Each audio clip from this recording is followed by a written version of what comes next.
Hindi nagustuhan ng kampo ni Kailin Alcantara ang naging public statement ng ina ni Kobe Paras na si Jackie Forster, kaugnay sa umano'y dahilan kung bakit naghiwalay ang anak nito at si Kailin. Ayon sa kampo ni Kailin, dapat hindi na lamang umano isinapubliko ni Jackie Forster ang kanyang nais sabihin sa aktres, kung ang totoong hangarin naman umano ay ang magkaayos sila. Dismayado din ang kampo ni Kailin sa bahagi ng public statement ni Jackie na kung saan nabanggit ang issue ng mga magulang ng aktres. Ayon sa mga ito, hindi na dapat pang iniuungkat ni Jackie Forster ang nakaraan ng mga magulang ni Kailin. Naiintindihan naman umano nila ang nararamdaman ni Jackie bilang siya ang ina ni Kobe, ngunit ang mga sinabi umano nito ay malayo sa katotohanan.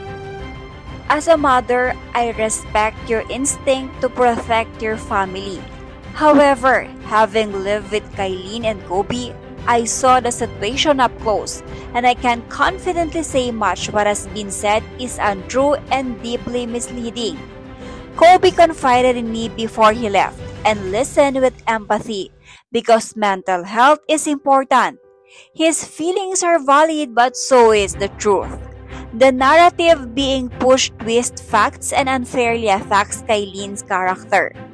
A quote posted by her father about family uniting during hardships was misconstrued and used to create unnecessary drama on your end.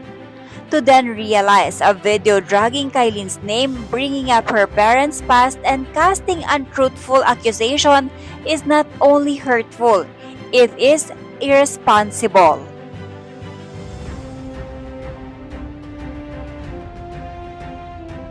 Kailin is not and has never been manipulative or abusive. She has been nothing but supportive toward Kobe. To publicly damage her reputation with false claims, especially when she has done nothing to deserve it, it is deeply wrong. If there was true intent to resolve this amicably, it would have been handled privately, not through public attacks disguised as concern. I sincerely hope moving forward you can choose integrity, fairness, and genuine respect over distortion and harm. Lastly, Kailin deserves to be defended with the same grace and dignity she has always shown.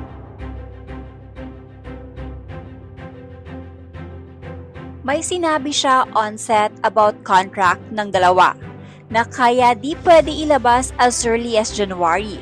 Meron din siyang sinabi about Kobe's mental health na ginagamit ni Kailin to manipulate her son. So which means matagal nang may pinagdadaanan si Kobe.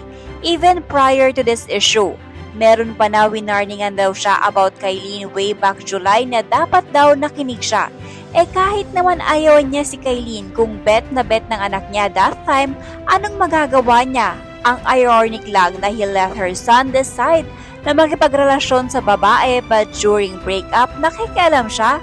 Hindi ba dapat hayaan niya din ang anak niya and mag-clear ng issue?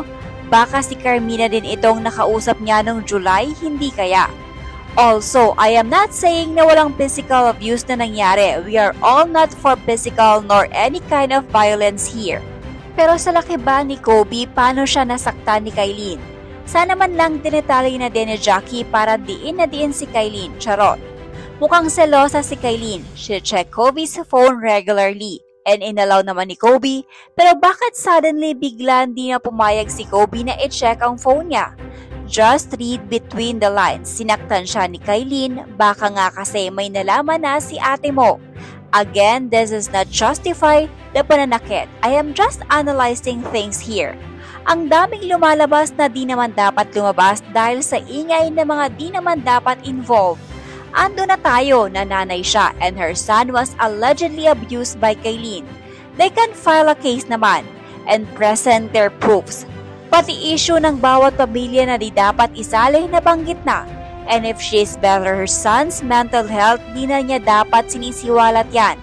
Para siyang di taga-showbiz dati para di niya malaman na onting kibot ng mga artista issue na.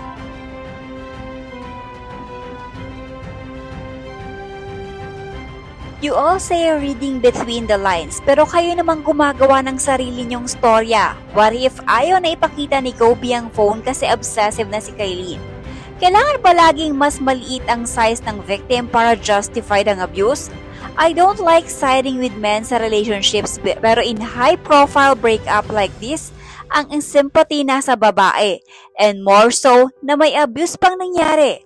Are Mavi and Kobe open about outing themselves as victim ni Kylene? Syempre hindi. Walang maniniwala. Yung shame factor din na emasculated sila if these allegations are true. And you said di naman okay si Guy mentally, so I understand bakit si Jackie ganito. Why I don't understand is her fans defending her cheater? Jobless? Lich? Ang babaw! Sa Pilipinas lang ba may speech ang mga nanay pag nakapag-break ang anak? Oo nga, parang the more na nagsasalita si mother, lalo lang lumalalim yung butas niya. Minsan talaga, less is more. Stop na po mother. The end na, next chapter na, andyan ka pa din. Kaya ka nga nasabihan na magdiretsong shut up para tapos na ang drama eh. But really felt bad for Kobe and hope lumabas na ang totoo at mabigyan ng tamang justice tong si Kobe nga ang nagrabyado. And to finally validate Carmina's statement about Kylene's bad behavior with her son. It's time for us to acknowledge that men like Mavi and Kobe can also be victims of domestic abuse by women, lalo na sa mga Pinoy na boomer na conservative pa rin. Hindi pa rin pwede sabihin na the man made the woman like that or gave them a reason to. Abuse is still abuse regardless no matter what gender. Kylene is a very versatile and hardworking actress, tapos talented singer and dancer din.